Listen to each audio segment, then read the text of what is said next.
So what do you think? Certainly we can't turn this area into a garage. It's Jacobean architecture. I'd say these would be pilasters and not buttresses, but you never really know. They really liked mixing up these elements. You could say it was pretty avant-garde at the time. We might hit a support beam if we're not careful. And in layman's terms? From what I see here, we could risk great damage to the house if we try to turn the dining hall into a garage.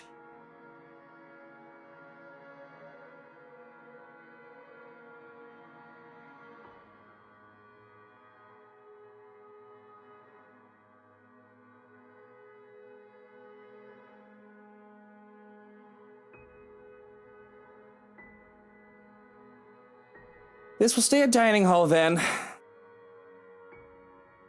But if I may have another request instead, at least spruce the place up with some flowers, some plants or something. It feels so old and dead in here. That's hardly unreasonable. Daffodils are a must, I presume.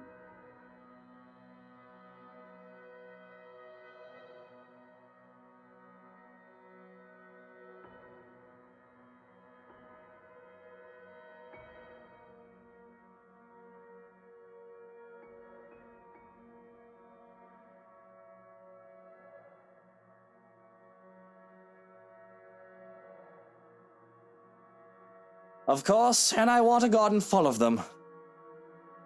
Now, if you excuse me, I'd like to look at the rest of the house. I'll just be around here downstairs if anybody needs me.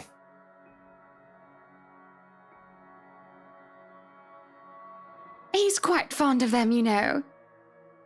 I can imagine. He looked terribly upset when we told him he can't have his garage. I meant the daffodils. We always have a vase full of them in every house we own. Somewhere. I'd like to think. They may be about his mother. He never talks about her. I don't even know her name. He likes to flatter, claim that they remind him of me, but he's always loved the flowers, even before we married.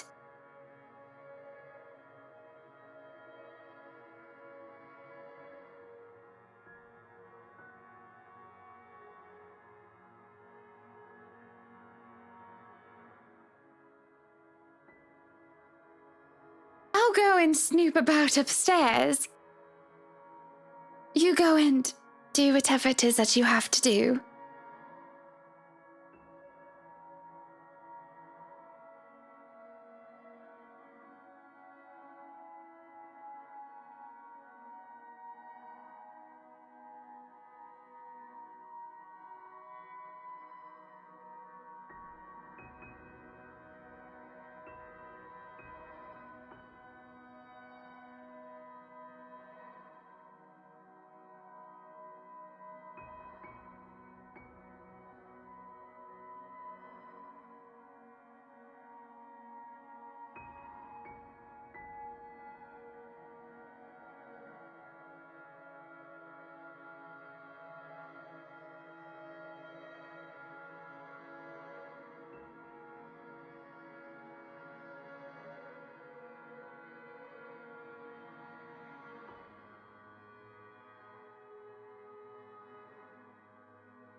you meaning to go in there? I'm afraid we won't be able to open it up today. Oh well, I wanted to, but it's fine. I can still survey the rest of the place. Apologies, but the key was missing when they were handed over.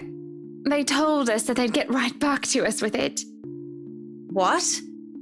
But aren't they supposed to hand over all the keys once property changes hands? That can be grounds to file a complaint.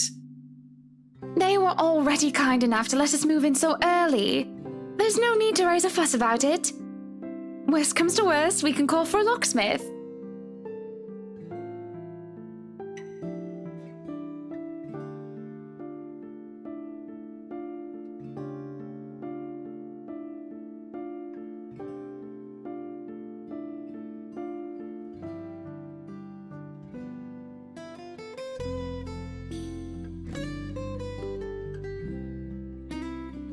Flowers, yellow flowers, daffodils, dandelions, and sunflowers and the sort all up front.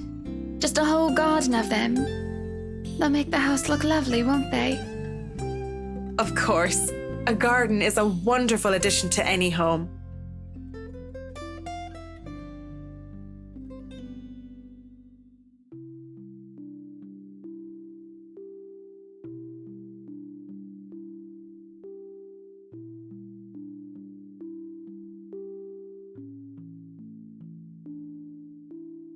Yes, it must be nice. We're still talking about the gardens, yes? I mean, not having to worry about what another person thinks of you. What do you mean by that?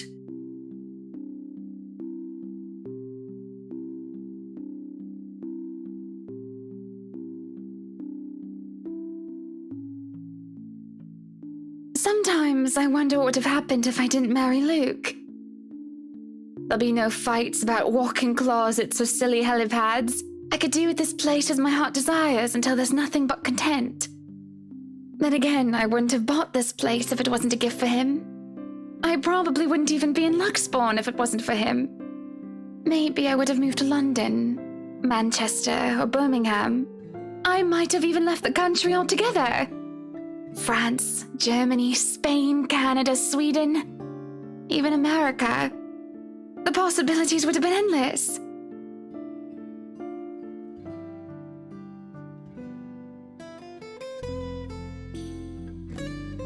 I'm sorry, I must sound so petty and ungrateful. I do love him. So very much, even if he can be a bit difficult at times. Oh no, not at all. I'm just confused why you're telling me this, of all people. Just a whim, I think. Just flights of fancy, that's all. Don't you ever think about one decision you've made in your life and wonder how much would change if you chose to do things differently? I try not to dwell on the past, ma'am.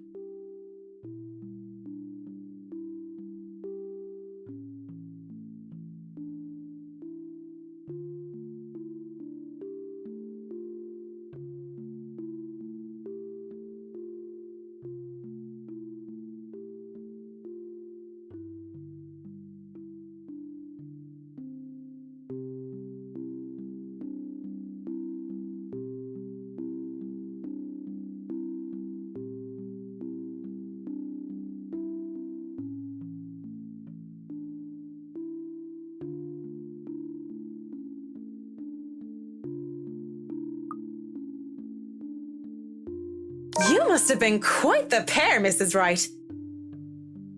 Hannah Evans and Luke Wright taking Luxbourne by storm. At least, that's what I've heard.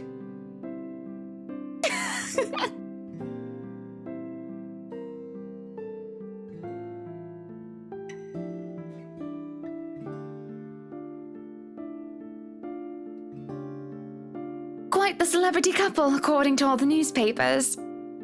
But it wasn't always that way. Father certainly didn't approve of him at first. Why, he told me to stay away from him. Told me that I was too good for him. That's the usual overprotective dad speak, though. But of course you know that.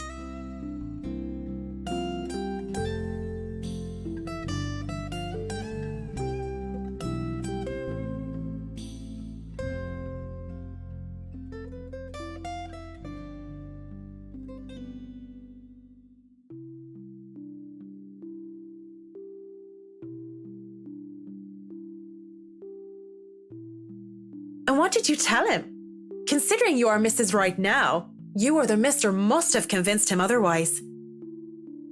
Yes, well, I told him I was my own woman and I could decide who was deserving of me or not on my own. Thank you very much. That never stopped him from making sure Luke couldn't get anywhere near me without an escort and a guard anyway. Though he certainly wasn't that overprotective when I was dating Jack. Maybe your father considered this Jack a more capable man? I doubt it. Jacqueline was nowhere close to being any sort of a role model when we were in college. She was rebellious, reckless, and immature. Everything I wasn't. But she was quite the charming, stunning woman, and I think that made her quite likable.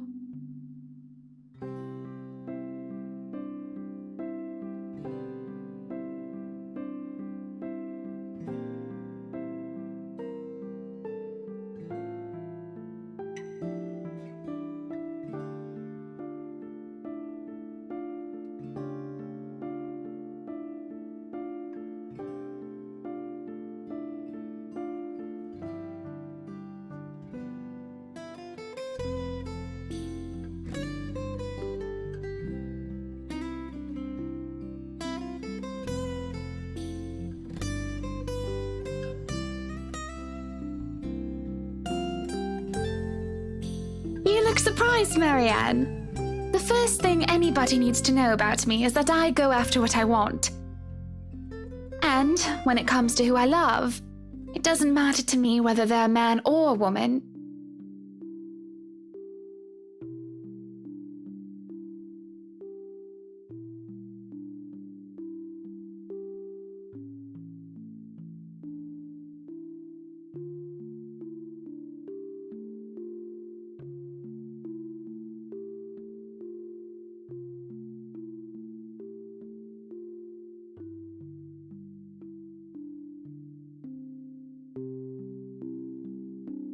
Legs, we called her, because of how often she was running about because of one thing or another, climbing up walls and, what do they call it now?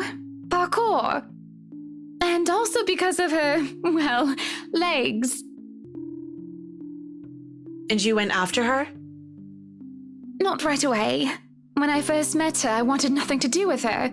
She was so improper and uncouth. But I slowly realized that didn't mean she was a bad person. On the contrary, she did many a good thing and was always so nice to others. I found myself confused. I couldn't figure out if I wanted to be her or wanted to be with her. So I approached her, told her that I might have fancied her. And your father didn't mind? He must have thought it was my form of rebellion, but he never watched out for Jack as much as he watched out for Luke. If I didn't love my father so much, if he hadn't raised me right, I think I might have told him to bugger off. He's never been more attentive of me than when I started bringing home dates. I'm sure he loved you very much.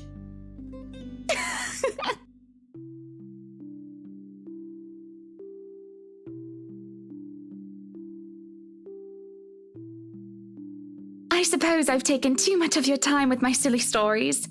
You still have much to inspect? I still have most of this floor, and I'll want a quick run-through of the ground floor again later. I shan't keep you from your work any longer then. Just call me if you need anything. I'd like to look around myself.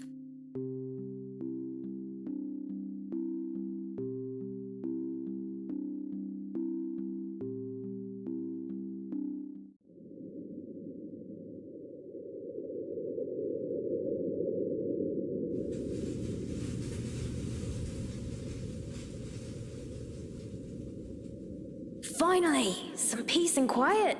Thought the old biddy would never leave.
I have something to show you.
Ugh, stop your crying. You know better than to listen to Maeve. Why, I ought to teach that butterface a lesson. Wait, no, lass! I don't want you getting into trouble with the sisters again!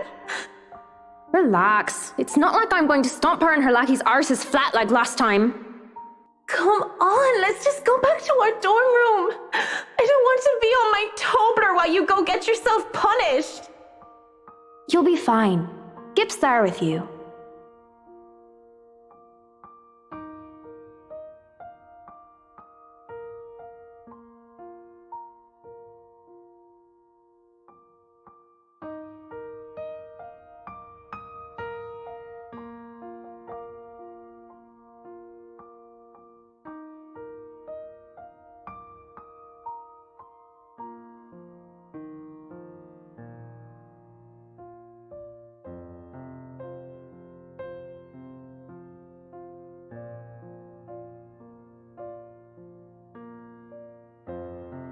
I'll eat all the chocolates stashed away in your closet if you go. I can get more. Just don't go complaining to me if you get a tummy ache because of that. Well, you don't want to get detention on a weekend, do you? It's a Friday. We can go to town and have some karaoke. And we can have a go at druids and demons again. You're not going to miss that just because of Maeve, are you?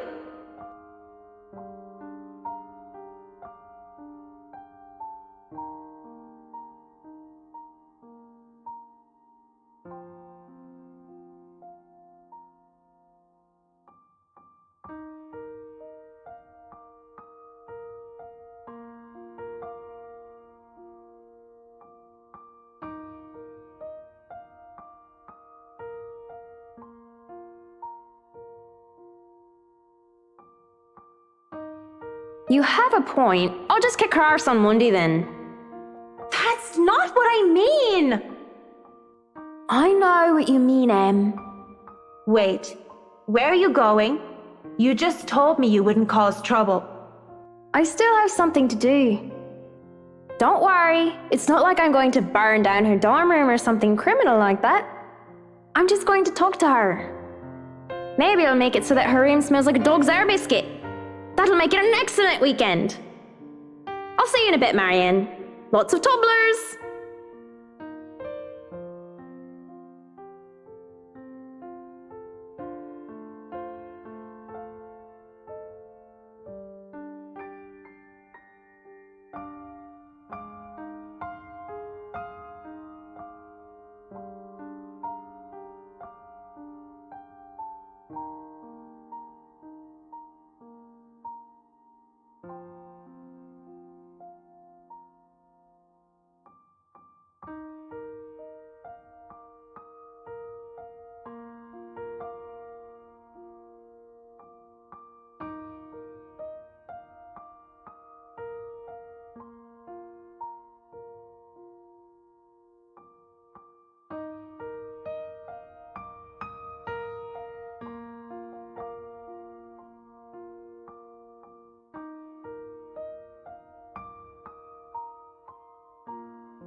at 7 in the morning, students found a 5th year dead.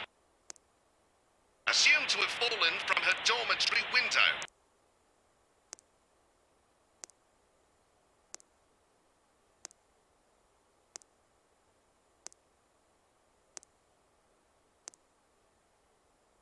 Maeve had a hoot and I kicked the bucket, didn't she? Ding dong, the witch is dead!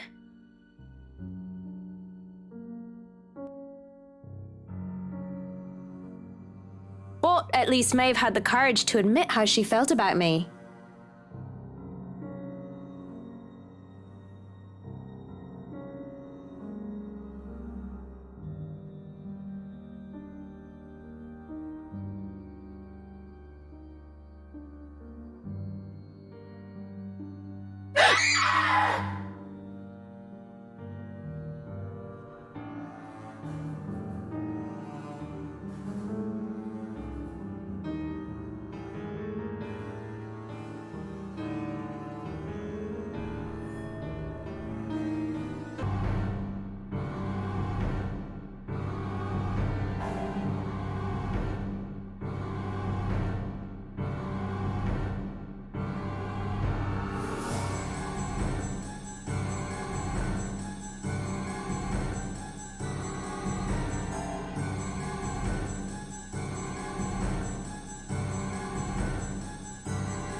You, on the other hand, can't even look me in the eye. This isn't real. You're not. You're dead! I'm dead. Because of you. And you won't even look at me. Look at me.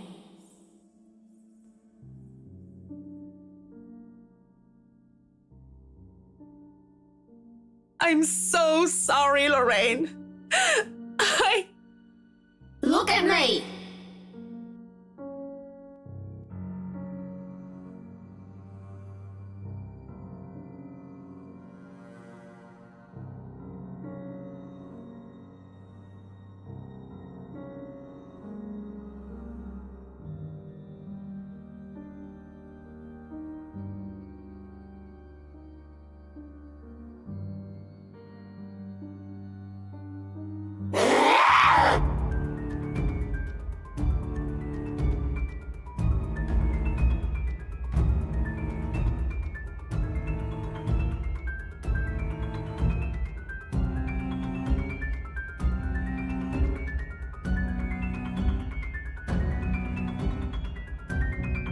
There you are.